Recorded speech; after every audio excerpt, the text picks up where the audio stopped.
પાલનપુરમાં ભાજપનું શક્તિ પ્રદર્શન કમલમ ખાતે ઉમેદવારોની પસંદગીનો ધમધમાટ. નો રિપીટ થિયરીની ચર્ચાએ વધાર્યું રાજકારણનો ગરમાવો. બનાસકાંઠાના રાજકારણના સૌથી મોટા સમાચાર સામે આવી રહ્યા છે. પાલનપુર નગરપાલિકાની આગામી ચૂંટણીને લઈ ભાજપ એક્શન મોડમાં આવ્યું છે. ચડોતર સ્થિત ભાજપના મુખ્ય કાર્યાલય કમલમ ખાતે આજથી સેન્સ લેવાની પ્રક્રિયાનો પ્રારંભ કરવામાં આવ્યો છે.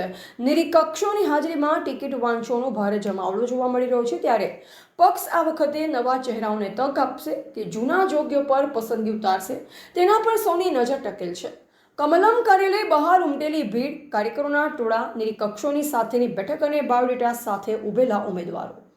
પાલનપુરના ચડોતર સ્થિત ભાજપ કાર્યાલય કમલમ ખાતે આજે સવારથી જ ભારે ચહલ પહલ જોવા મળી રહી છે. નગરપાલિકાની ચૂંટણીનું બ્યુગલ વાગતા જ ભાજપ દ્વારા ઉમેદવારોની પસંદગી માટે સેન્સ પ્રક્રિયા હાથ ધરવામાં આવી છે. પ્રદેશ દ્વારા નિમણૂક કરાયેલા નિરીક્ષકો ત્યારે એક એક વોર્ડના કાર્યકરો અને દાવેદારોને સાંભળી રહ્યા છે. કાર્યાલયની બહારના દ્રશ્ય જોતા એમ લાગે છે કે જાણે કેસરિયું મહેરામણ ઉમટી હોય. મોટી સંખ્યામાં કાર્યકરો અને સમર્થકો પોતાના મનપસંદ ઉમેદવારોની રજૂઆત કરવા પહોંચ્યા છે. આ વખતે પાલિકાની ચૂંટણીમાં સૌથી વધુ ચર્ચા નો રિપીટ થિયરીની જોવા મળી રહી છે. રાજકીય વર્તુળોમાં ચર્ચાઈ રહ્યું છે કે પક્ષ વિવાદોથી બચવા અને એન્ટી ઇન્કમ્સની ખાળવા માટે પૂર્વ સંસદીયોના બદલે નવા અને યુવા ચહેરાઓને મેદાનમાં ઉતારી શકે છે. રસપ્રદ વાત તો એ છે કે ટિકિટ મેળવવાની રેસમાં માત્ર પૂર્વ સદસ્યો જ નહીં, પરંતુ તેમના પરિવારજનો અને મોટી સંખ્યામાં શિક્ષિત યુવાનો પણ મેદાને ઉતર્યા છે. ભાજપના ગઢ ગણાતા વિસ્તારોમાં પોતાની દાવેદારી મજબૂત કરવા માટે સોશિયલ મીડિયાથી લઈ પાયાના સ્તર સુધીની કામગીરીના બાયોડેટા રજૂ કરવામાં આવી રહ્યા છે. હવે જોવાઈ રહેશે કે નિરીક્ષકો કોના નામ પર મહોર મારે છે અને હાઈકમાન્ડ કોને કમળ પકડવાની તક આપે છે. પાલનપુર પાલિકાના જંગમાં ભાજપની આ સેન્સ પ્રક્રિયા આગામી રણનીતિ નક્કી કરવામાં મહત્વની ભૂમિકા ભજવશે. એક તરફ નવો લોહીને તક આપવાની માંગ છે, તો બીજી તરફ અનુભવી નેતાઓ પોતાનું પત્તું જાળવી રાખવા મથી રહ્યા છે. એવા પ્રકાશ ભારતી ગોસ્વામી, ભારતની અસ્મિતા, બનાસકાંઠા.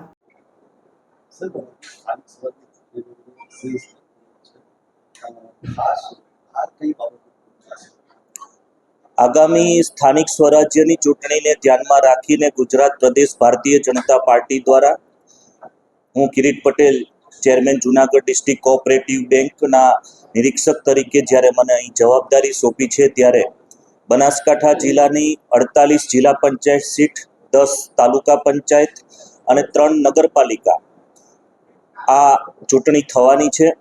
તમે જોઈ રહ્યા હશો કે આજે જે પાર્ટીના કાર્યકર્તાઓએ ઉમેદવારી કરવાની જેને ઈચ્છા છે, તેમને કાર્યાલય ખાતે ખૂબ જ વિપુલ પ્રમાણમાં મોટી સંખ્યામાં કાર્યકર્તાઓ પોતાને મનગમતી સીટ ઉપર ઉમેદવારી કરવાની ઈચ્છા પ્રગટ કરી રહ્યા છે. સારી પ્રતિભા હોય, સમાજ જીવનમાં જેમની સારી છાપ હોય, જે લોકોને દરેક સમાજને સાથે રાખીને ચાલી અને જીતી શકે એ પ્રકારે પાર્ટીની યોજના મુજબ સર્વસંમતિથી સંકલનથી પાર્ટી ગુજરાત પ્રદેશ ભારતીય જનતા પાર્ટીના પાર્લામેન્ટરી બોર્ડમાં જે કાર્યકર્તાને ટિકિટ આપવામાં આવશે તેને જીતાડવામાં અમારા અહીંના સ્થાનિક આગેવાનશ્રીઓ, પ્રમુખશ્રી, અમારા બનાસકાંઠા જિલ્લાના પ્રભારીશ્રી અને નવયુવાન આગેવાન શ્રી ધવલભાઈ દવે, એમના માર્ગદર્શનમાં મને વિશ્વાસ છે કે આ વખતે તમામ જિલ્લા પંચાયત સીટ, તાલુકા પંચાયત અને નગરપાલિકામાં ભારતીય જનતા પાર્ટીનો ઝંડો લહેરાવાનો છે, તેનો મને સંપૂર્ણ વિશ્વાસ છે.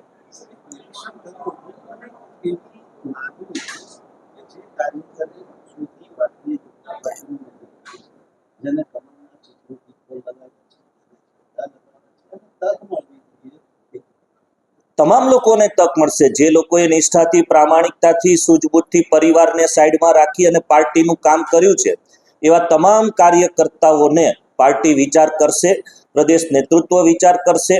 સ્થાનિક લોકો પણ અહીંયા અમારા પદાધિકારીશ્રીઓ ઉત્સાહમાં છે અને હું તમને વિશ્વાસ અપાવું છું કે આગામી દિવસોમાં 28મી એપ્રિલે જ્યારે પરિણામ આવશે, ત્યારે બનાસકાંઠા જિલ્લા પંચાયત સીટમાં અને તાલુકા પંચાયત અને નગરપાલિકામાં ભારતીય જનતા પાર્ટીનું શાસન હશે.